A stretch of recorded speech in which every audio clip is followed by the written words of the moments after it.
Welcome to our interview with Tom Peace, where we are going to discuss about the latest innovations in customer loyalty. Tom is the managing director of the Loyalty People, and he's an expert in customer loyalty. So we are going to discuss about the latest trends and give to our audience your insights of how they're supposed to manage their loyalty programs and rewards and make their customers more happy and loyal, right? Perfect, yeah. Could you tell us a bit more about yourself, about your experience, and how you started doing business in loyalty? Sure, yeah. It's an interesting story. So, I'm Tom. I run a company called the Loyalty People, as you say. The company does a number of different things. The first thing is we build loyalty strategy for different businesses. We've worked with lots of different businesses. We do projects across Europe, across the world. We've worked with brands like Christian Louboutin, Carolina Herrera, Papa John's Pizza, Decathlon Sport, all sorts of different brands that we've helped in lots of different ways, and we can help them with anything from full customer loyalty program design all the way down to business casing, market research, CRM optimization, all sorts of different projects like that. We also run a community, so we've got a global community now, about 7,000 people all working in the loyalty industry that follow us, and also a blossoming partner directory of which Pobuca is a member. And what we then hope to do is, when we're helping brands with strategy, we can offer an end-to-end solution. So we only do strategy. We don't have any technology solutions, partnerships, or rewards or redemption partners, etc. We don't do any of that ourselves. We bring in our partners and they would help us to deliver an end-to-end solution. So it's a great business model. We're growing really well. We're very pleased with how it's going. Been some tough years through a pandemic and then through the economic crisis that the war in Ukraine has brought us. But yeah, that is kind of the potted history of who we are. And my background actually, so I actually started working my career at Kodak. So some of our younger generation perhaps won't remember actual film. Kodak is a case study of the company that failed to do the digital transformation. Exactly. Not entirely all my fault, I've got to be honest, but okay. I did work through that, yeah. So Kodak just didn't see the digital revolution coming. They didn't react quickly enough for it. And they went from competing with brands like Fuji on making film to suddenly competing with brands like Sony and Hewlett-Packard, and they were just out of their depth, and their company is a fraction of what it was. But regardless of that led me into a career, into a more data-centric role. I moved to a company who did a lot of data analytics, a company called IRI, based out of America. I was in their UK office, and that led me to work for Amia, who are the company behind the Nectar card.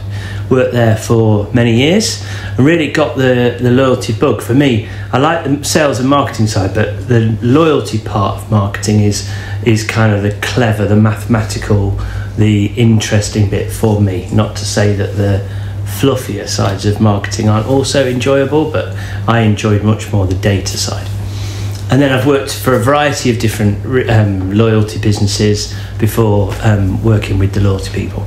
I see, great. So my first question has to do, first a disclaimer. How I prepare the questions. Okay. Half of them are mine. Okay. The other half are from ChatGPT. Oh, really? I asked ChatGPT to study your LinkedIn profile, your articles, etc., and prepare some innovative questions about for marketing professionals, to expand their knowledge in customer loyalty. Right. I'm not going to tell you which one of mine. Okay. Just questions. And so shall I turn on my cyber brain and answer some of them with ChatGPT as well? Oh, okay. If you can, why not? Excellent. So my first question is, how do you measure in Loyalty People the performance of loyalty programs in terms of customer retention, in terms of increase of average basket, and the most important thing is, how do you measure the ROI? But let's take it, because it's a huge question. Yeah. Let's take it part by part. Okay. So First of all, those traditional metrics, those kind of volumetric metrics about sales increase versus a control group, lifetime value, etc., they are very important. People want to know and should know, okay, by implementing loyalty, how will frequency increase, basket size increase, how will people visit more, spend more, etc. They are very important and they have to be measured. But what's happening now across the industry is people are thinking more about other parts of loyalty. So what other ways do they interact? Do they advocate? Do they follow us on social media? Do they do all these other things, these other interactions, which are also very important for measuring loyalty? Some brands use NPS as well. I'm not a massive fan of NPS for loyalty just because I don't feel that consumers separate the brand from the loyalty program. So if you said to a person, what do you think of Avios? They're not actually separating that from British Airways, and therefore NPS is limited in its role of telling you how well the loyalty program is doing versus the overall brand. But I think all of those things are important. But like I say, this move towards more thinking about how brands or how consumers interact with the brand in other ways needs to start to be measured and factored into your overall success. But those repeat rates and those retention rates are really important. So you must measure those too. You mentioned about control groups. How are you using control groups? So when we would look at a program, typically we would be looking at how if a brand is implementing a program, or if they've got a program and we've come in to help them differentiate and innovate, we would be looking at, okay, a group of people that have not experienced any change versus the people that have. And that is the purest way to measure the effect of any activity. Any campaign, whether it be a loyalty campaign or just a sales promotion or whatever, you've got to try and look at, okay, well, these are the same type of people that were not exposed to it versus the ones that were. And that's a very traditional way to look at loyalty. You would look at, okay, what do the people in the loyalty program do versus the people that are not? And that's the most simplest way of doing it. Obviously, that's a bit rudimentary, that way of doing it, because the people that aren't in the loyalty program are likely to be less loyal anyway. So you make your control groups this is the typical argument that we hear from our clients. They don't buy, but they wouldn't anyway buy because they're not loyal. No, but you'd see that in the data somehow. Now, the problem with test and control is the control group, you might not know them as well. You might not. The people that are in the program, you know their age and their shopping behaviours, etc. The people that aren't, they're a bit anonymous to them.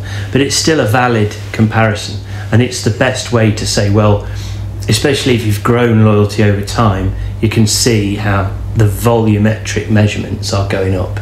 The amount of spend across that group is going up faster than the other group, therefore it is a success. But yeah, it is a tricky one because brands will say that, established loyalty brands will say, well, those guys aren't loyal anyway. They're not in the program, therefore it's not a comparison. Yeah. Well, yeah. And could you share with us a typical example of a return on investment from a loyalty program? I mean, let's say that there is a brand or a retailer that they didn't have a loyalty program and they implemented one and the average, not a typical, the average. Do you know what? This is a great question. This does come up a lot. We start a conversation and a client will say, how much is it going to cost me? Yeah. Now, when we do a calculation of ROI, we try to include everything we know about loyalty. So we don't just think about the marketing side of loyalty. So, okay, what are the points going to cost and what are the offers that we're going to run? We think about, okay, well, what is the tech that you're going to need to invest in? Are you going to need a new CDP, or is your data in the right order already? Are you going to need loyalty tech? Do you need to refresh your CRM? Do you need a new website? All these things need to be bolted up into one massive or complicated spreadsheet or business case. And one of the things that people don't always think about is what is your resource. So a medium-sized business might need 4 people to run loyalty for them. Maybe some of those might be shared on other projects, but you've got to factor all of those things into loyalty. So it depends really on the size of the program, and crucially, it would depend how they're going to incentivize their customers. If they're going to give a points-based program where the points carry a cash value, that can be a very expensive way, well, not expensive, but a high cost way of doing it. I like points. I know points maybe in the marketplace are seen as a bit old-fashioned, and people are moving to cash back, or they're moving to points that don't actually have a cash value but unlock other benefits, or just kind of experiential programs or whatever, even subscription-based models. People are moving away from points, but points give you a lot of flexibility. Mm-hmm. You can trade points, you can double points, you can bring partnerships in with points. There's a lot that you can do with points that are very, very valuable to a consumer. So don't write them off straight away, but do also, I always think of it as the CFO question. The CFO will immediately say, how much are these points? What is the liability of those points that we have to carry on our balance sheet? And it's a fair question. Yeah. But yeah, does that answer the question? I went on a little bit there. Give me by average how many months. I mean, let's say that we have a new retailer that makes, let's say, 300 million in revenue, annual revenue. When would you expect to get back the investment they did? So if you're starting from a base of zero, so you've got lots of customers, you're a medium-sized enterprise, you've got lots of customers, but you don't have any loyalty program. In those first few years, your setup costs are high. You've got to recruit people, you might have to employ a strategy agency like myself, you'll have to buy technology like Pobuca. All the costs in the first few years are significant, and you've got, at point zero, you've got no members. So you've got to build those members up over time, and you've got to invest the cash up front in the third-party suppliers.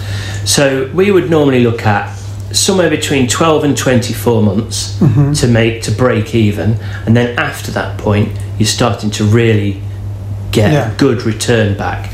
So around 18 months, most businesses around 18 months will start to break even on that investment. But then of course all those costs that you put up front, implement the tech, do the strategy, etc., they don't repeat. So your cost base drops off in year 2, but your revenues from increased member spend continues to increase. And if you've done your program right, you can get other revenues from those. You can monetize some of the information, the data, the relationships, go out to partners and get revenue in from other streams as well, depending on what your brand is. But yeah, we would normally expect around the 18-month mark for brands to start paying off their initial investment. Makes sense, yeah. So, what are the main challenges that you face when you design a loyalty program for one of your clients? Yeah, that's CFO challenge. The CFO challenge. How much is it going to cost, and when's it going to pay off? Okay. And that's probably one of the most significant. I'd say it can be, or it used to be, quite difficult to get senior key stakeholders engaged. So the marketing guy might be like, yeah, we really want to do this. CFO, head of tech, operations, etc. They will all be thinking, have I got time for this? Will it actually do anything for the business? How's it going to impact my key roles, etc.? But actually what's starting to happen is 5-10 years ago, it felt like loyalty was kind of managed as in isolation of marketing and sales and marketing. It was kind of, there'd be these 2 or 3 guys in the corner of the office that just managed the loyalty program. But now, and then they would kind of report into marketing, but not in a really proper way. But what's happening now, and I think this has been accelerated a bit by the pandemic, because during the pandemic, everyone just went back to their old behaviours. They went back to the retailers they knew, back to the retailers that would deliver. They didn't shop around in the way. It sort of forced its own loyalty. And suddenly brands realised that loyalty was not only a route to market, but it was a route to growth. They had to make more out of their existing base. They couldn't rely on acquisition, because acquisition is expensive enough, but during the pandemic it was ridiculous. So suddenly loyalty became like a function of sales and marketing. And if you look across LinkedIn and across senior leaders in the business, whereas they might have been CMO or marketing director or a role of that nature, they're now called, the same guy, but they're now called Customer Experience Director or Customer Engagement Director. So the roles are changing, and businesses are realising that actually your existing base is your most efficient way to. So they are shifting, because customer acquisition is becoming more and more expensive. So much more. And it got worse. I think it's opened up a bit now, but during the pandemic it was very difficult. So that's not so much of a challenge. I think now what's a challenge is choosing the right program for the business. So again, in years gone by, everyone just did points type programs. So they might be air miles, or they might be nectar points, or they might be whatever, but points was king. And now there's a lot more choice. Brands can think about subscription or experiential or all sorts of different techniques. And brands have got to think carefully about which one they go for, because once you've started, it's hard to pull away. Can you give us, actually this was my next question, can you give us examples of successful projects that you worked with points, but another successful project that was better to work with another type of reward? Yeah, definitely. So one of the brands that we worked with was Benefit Cosmetics. I don't know if you have them here. Do you have Benefit Cosmetics? No, we don't have them in Greece. Oh, apparently you do. We do? Okay, sorry. It's all right, no problem. Okay. Thank you, Calypso. So our programme was UK based, and what we did for those guys is it was points based, but the points didn't have any value, so you couldn't cash them in for a discount on the cosmetic products. What you did is you earned more points by spending more, and the more points you got, the different tiers that it unlocked. And if you got up to the top tier, you got like a £5 gift voucher on your birthday, and you could go to the store for after hours parties and meet the designers, and there was lots of additional benefits. So this was really an experiential program powered by points, but at no points were the points actually worth anything. There was no cash value to them. Therefore, Benefit never carried any liability on their balance sheet. And they didn't need to expire those points at any time. There's no pushback from a client if you expired points that previously had been worth money, and that worked really well. So that's one good example. I think other examples we'll perhaps get into them, but there's lots of different techniques. So brands now are looking also at subscription.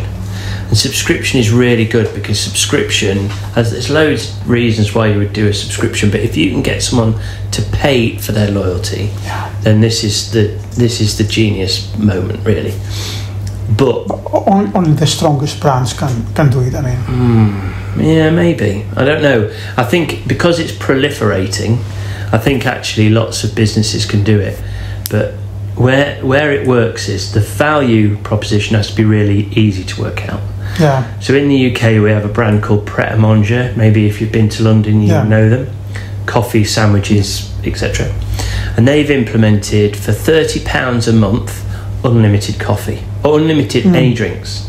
Includes their smoothies, soft drinks, it includes any drinks. Now coffee is maybe £2.50, so then you're thinking, well, it's only like 12-15 coffees a month. Easy maths. I'll do that easy. If you're like me, you do that in the first 4 days. Like you do your 30 drinks. There are rules. They say you can only get one drink per 15 minutes, just to stop the guy from the office coming in and going, I want 60 coffees. You can only get one every 15 minutes, so it would take him all day to do the whole office. You have to stay at the store to buy some food or something. You don't have to. But you don't have to, but if you go there and you have to wait for 15 minutes, most probably. Yeah, you would do then. If you were going to get two, then you would probably stick around. But what Pret have said is that they're giving these drinks away for free, but they're not really, because most people won't do that many coffees. And the cost of a coffee is really small.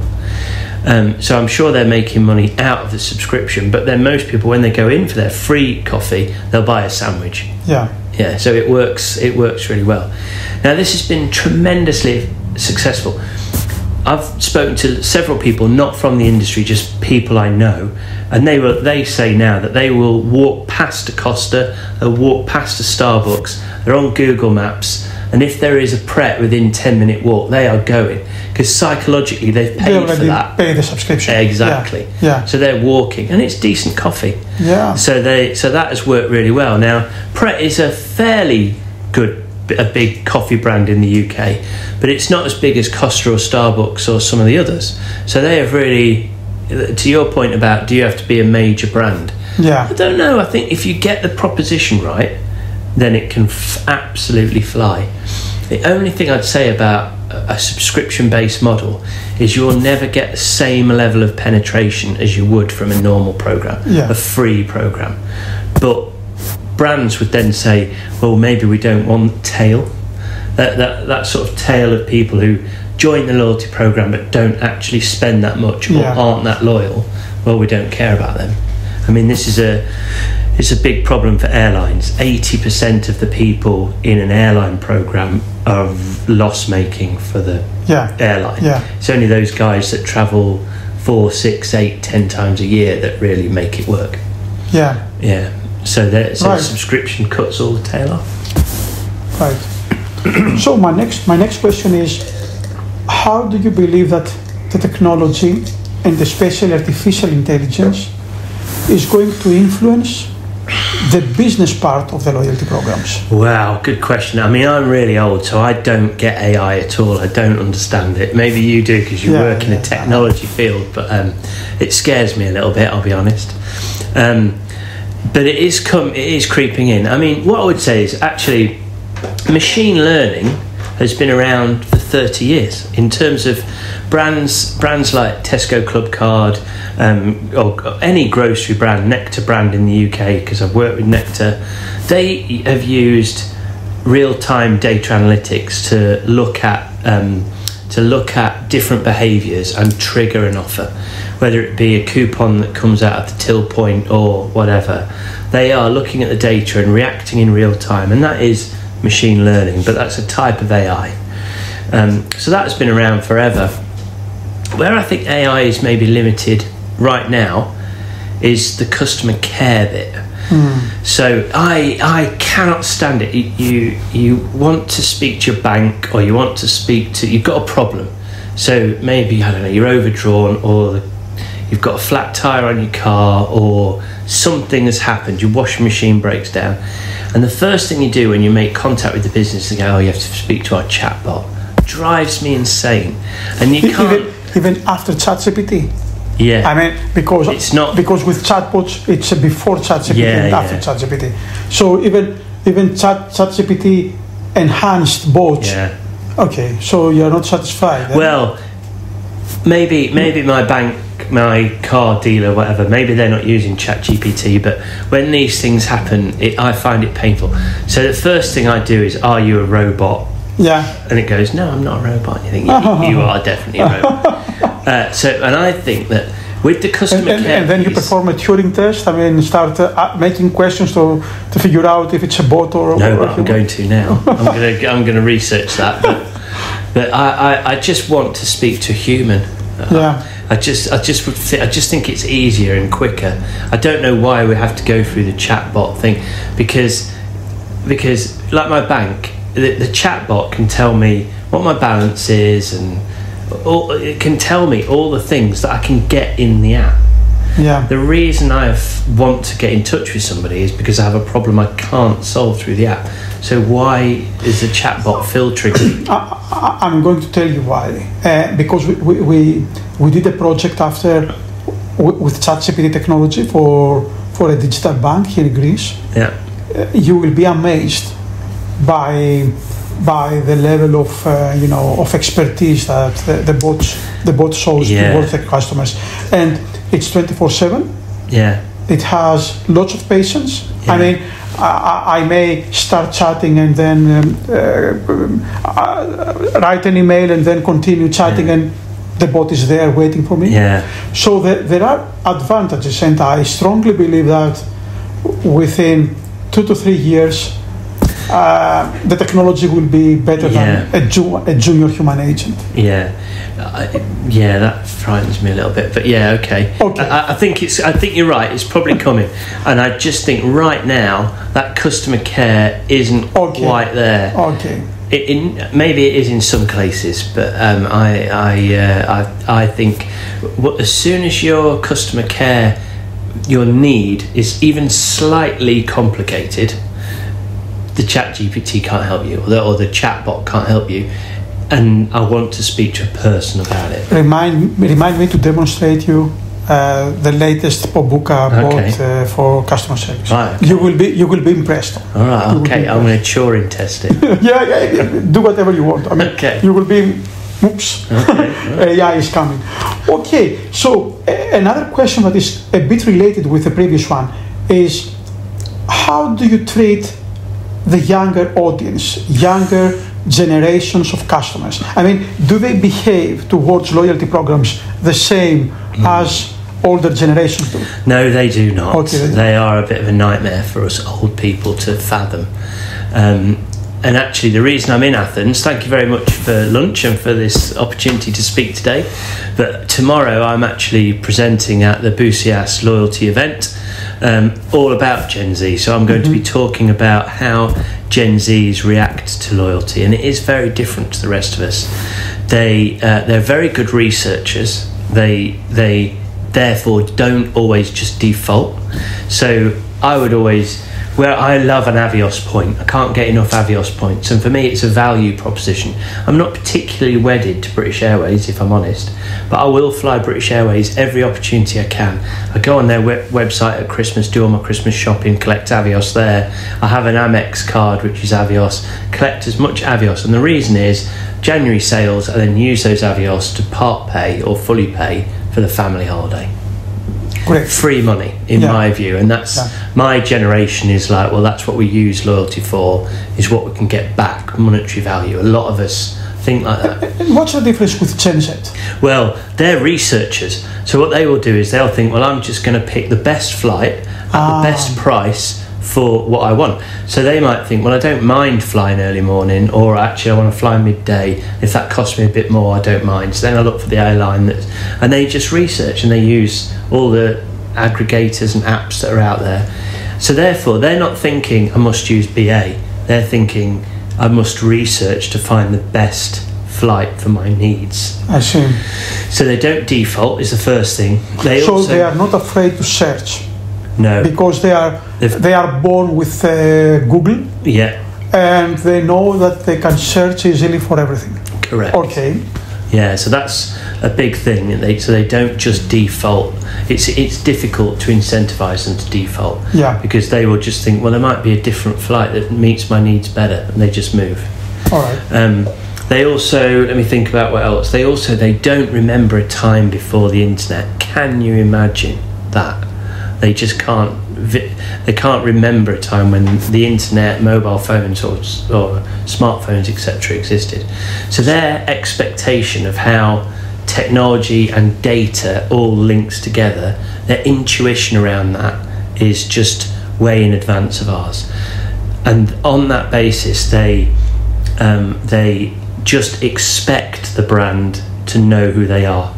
Yeah, they don't. They take it for granted. Yeah. You go in the supermarket and you scan your supermarket loyalty card. The Gen Z is like, why am I doing that? The supermarket should just know that I'm here. Yeah.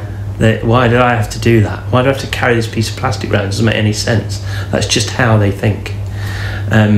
Funny story for you. So my son's 11, and about a year ago we showed him the original Mission Impossible movie, and at the start of that, John Voight is 25 years ago. Yeah, 25 years old. That's why we showed it to him. John Voight's on the flight, and the air hostess comes down the flight and gives him the videotape, which is his impossible mission. Yeah. And he takes the videotape, and the side of the chair ejects, and he puts it into the chair and plays the videotape. My son goes, "What's that?" What's that? Didn't know what a videotape was. Gen Z, they're coming to get us. And when he saw that it self-destructs, he got scared, eh? Yeah, he was like, I'm not doing that. It's ridiculous. What kind of technology is this? Come on. Yeah, exactly. Okay, great. Thank you so much, Tom. Yeah, actually, actually, this was a question of mine. I mean, I understand that Gen Z behaves differently in regards of loyalty programs, but yes, the explanations you gave us. Yeah. I mean, there's a few other things, but you'll have to come tomorrow to see the rest. Okay. I will anyway join your speech. Excellent. About it. So another question is, how do you keep up with the changing expectations and behaviors of customers? This is a ChatGPT question. In a competitive and dynamic market. So it's not only the Gen Z that has different behavior, it's also the customers. I mean, that you have, different experiences, different technologies to use.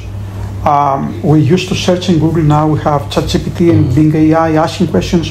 So how do you adjust your strategy on this constantly changing behaviors? Yeah. I mean, I always say it starts with the customer. Yeah. It all starts with the customer. Listen to your customer and get a wide view of your customer base. So you might not, for example, have many Gen Zs, but you'll have some. So talk to them about what they like. Find out essentially what your customers like about your program and build loyalty around that. And it might be different for different demographics. Your demographic, what your boomer demographic likes about your program might be very different to Gen Z, but you can still build loyalty around those things for those different segments and communities. And everything will filter through from that. So if it's that there's competitive threat or competitive offers that are attracting people away, or if it's that your technology is quite right or up to speed maybe, or maybe your chatbot doesn't work properly or whatever, it will all come from the customer. So create a dialogue. That's one of the major reasons why you would do loyalty in the first place, is to create that relationship and that dialogue, and that's how you learn and improve. Yeah. In Pobuca, we also say to analyze the voice of customer. Now with the power of AI, we can listen to what the customers say in every touch point. Yeah. In natural language, and analyze it, and have also the same criteria all the time about their feelings, about their sentiment, about the insights of what they want. This is huge. Yeah, I think it is, and I think that's maybe the step. So we've got machine learning, data analytics, real-time data analytics, machine learning. That's been around for ages. I think the next thing that's happening with AI is exactly what you've said there. It's the data collection. So can AI collect data on the consumer from their other things? So we've got their purchase behaviour. That's in the database. What else do we know about this person? Could we look on social media and find out what their hobbies are? Could we do polls and questionnaires and feed that into the AI? For your USP here at Pobuca, could we be interpreting conversations through customer service and using the AI to define sentiment and understand likes and needs and that sort of thing? And that's maybe where AI goes next. The third stage, which is the actual customer care, I don't feel that it's there yet, but you might change my mind when you do the demo. I will. Give me some time for a demo. Yeah, definitely. Yeah.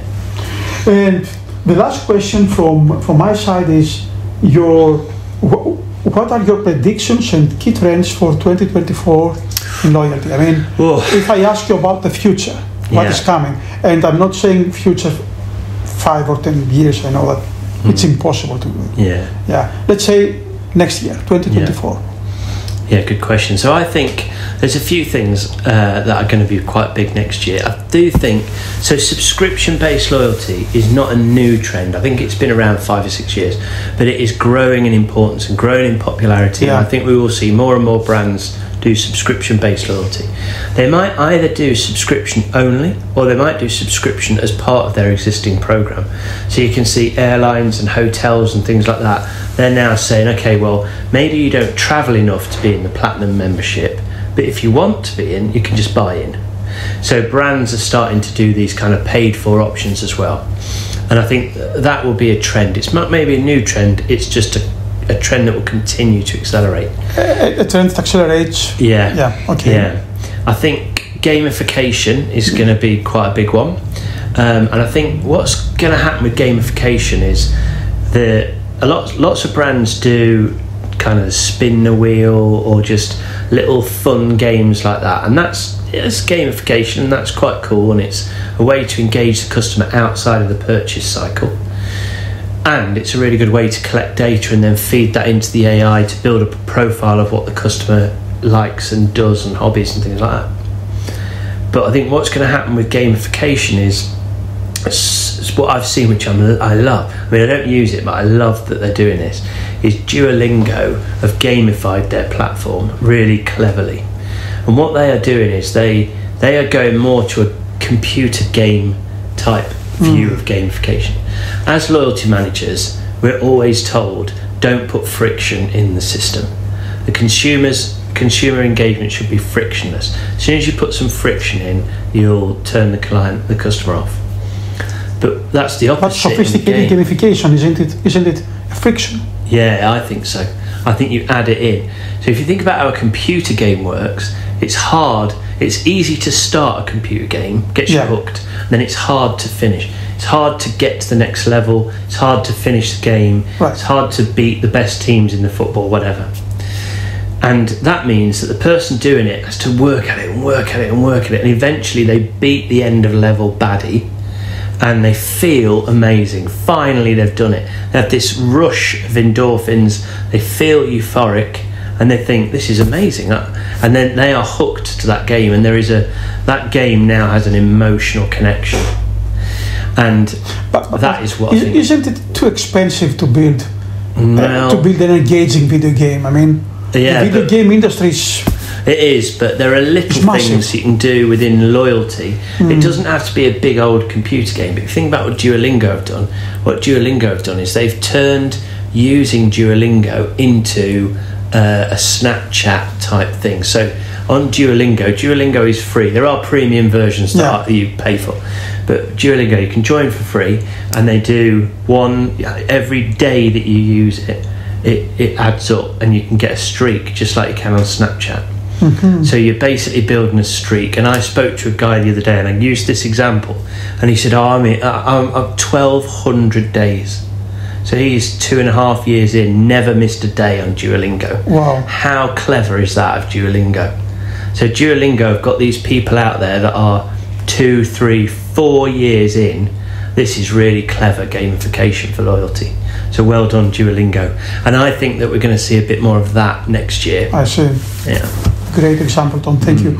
So, a final comment, and from your side, anything that you would like to share with my audience? Great lunch, absolutely brilliant lunch. Thank you. Really enjoyed the seafood. It was Greek seafood. Yeah. And I am very interested to see more about your use of AI here at Pobuca to collect data and interpret and refer things that you can find out about the customer, because I think that is really a very clever way of using AI. So bring on the demo. Thank you so much, Tom. Pleasure. Thank you for being my guest. Goodbye, everybody. Thank you. Thank you.